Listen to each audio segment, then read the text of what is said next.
এত রাতে কাউকে কিছু না বলে হঠাৎ ভাইকে নিয়ে ঠাকুর ঘরে কেন গেছিলি? আতুরের বাচ্চাকে নিয়ে এমন করে কোথাও যেতে নেই তো। কি রে, তুই কাঁদছিস কেন বাবা? আমি তো তোকে এমন কোনো কথা বলিনি। আমি তো এমনি এমনি নিয়ে যাইনি মা, আমি তো ঘরে ঘুমোচ্ছিলাম, হঠাৎ মনে হলো যেন ভাই আমাকে ডাকছে। দাদা দাদা এসো আমার কাছে, এসো আমায় কোলে নাও, আমাকে নিয়ে চলো দাদা ঠাকুর ঘরে, যেখানে নারায়ণ শিলা আছে সেখানে গিয়ে আমি তোমার কৃষ্ণ নাম শুনবো। আমায় নিয়ে চলো দাদা। দাদা এসো আমার কাছে, এসো। ভাই আমাকে ডাকছে।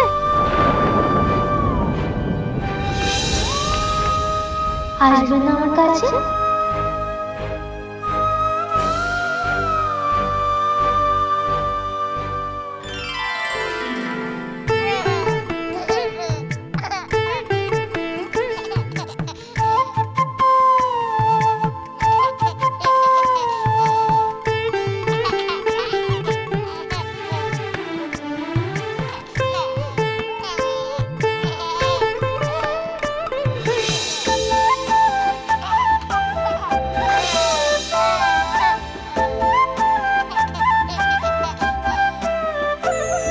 আমাকে নিয়ে চলো দাদা।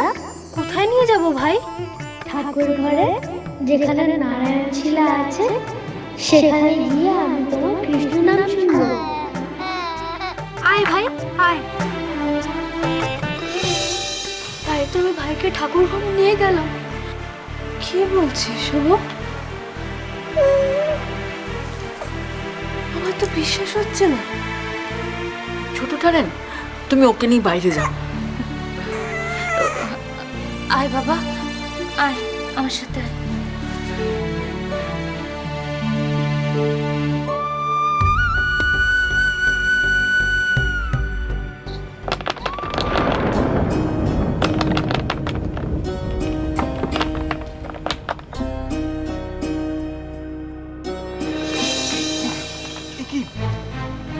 জামাই দাদা, আপনি এখনো ঘুমোননি? না, ঘুমিয়েছিলাম, ওই বিশ্বরূপের কারণে উঠে পড়তে হয়েছে। বিশ্বরূপ? কেন, কি হইল বিশ্বরূপের? ও ও কিছু না কিছু না। ও বিশ্বরূপের ভাই হয়েছে চন্দ্রশেখর। হ্যাঁ হ্যাঁ, সচি আবার পুত্র সন্তানের জননী হয়েছে। বাহ বাহ বাহ বাহ বাহ বাহ, এ তো বড় ভালো খবর। হ্যাঁ, সেসব কথা পরে হবে, আগে বলো ওদিকে কি খবর হলো? হ্যাঁ হ্যাঁ, আমি কমলাকে ওর দুঃসম্পর্কের মামার বাড়ি মাটিয়ারিতে রেখে এসেছি। কথা শুনে তো মনে হলো লোকটা বেশ ভালো মানুষ। ওনার নাম কমলেশ ভট্টাচার্য। আমাদের গুরুদেবকে উনি খুব ভালো করে চেনেন। তবে সব কিছু শুনে উনি কমলাকে মাটিয়ারিতে রাখতেই চাইছেন না। উনি বললেন ওনাদের আরেকটা বাড়ি আছে রানাঘাটে, ওখানে দুদিন বাদে কমলাকে রেখে আসবেন, এটা বললেন উনি। রাধা মাধব, রাধা মাধব, কথা শুনে তো মনে হচ্ছে কমলা ওনার হেফাজতে সুরক্ষিতই থাকবে।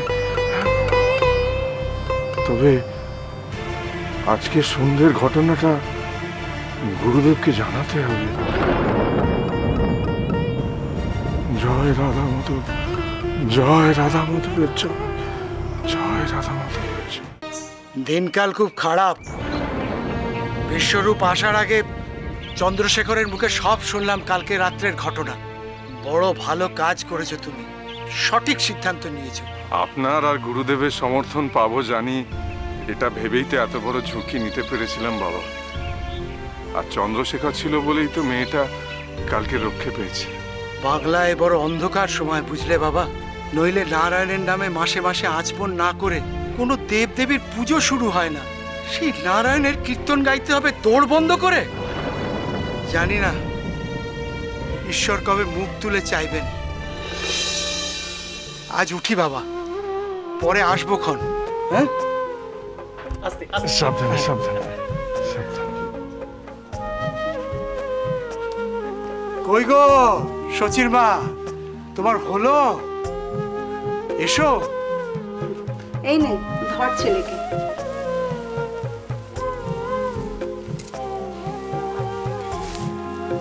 আজ আসি রে সচি, তোর বাবার আবার সময় না খেলে হজম হয় না।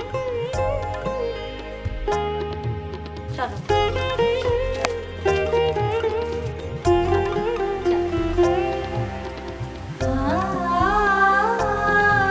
তুই তাহলে কটা দিন এখানেই থাক সচির কাছে। হ্যাঁ মা, তুমি একদম চিন্তা করো না, আটকড়াই পর্যন্ত আমি এখানেই থাকবো, আর তারপর তো আসা যাওয়া লেগেই থাকবে। ঠিক আছে, এখন আসি তাহলে। হ্যাঁ এসো মা, এসো। আসুন আসুন, সদর দর পর্যন্ত এগিয়ে দিয়ে যান। আসুন আসুন। আসুন।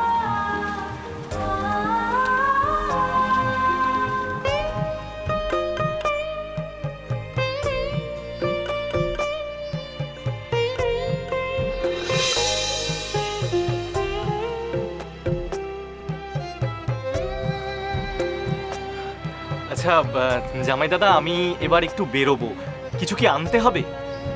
না না, বেশ, যাও যাও। প্রণাম জগন্নাথ খুড়ো, গুরুদেব এই পত্রটি পাঠিয়েছেন, উনি আজ শান্তিপুরে চলে গেছেন। কই দেখি, কি লিখেছেন গুরুদেব?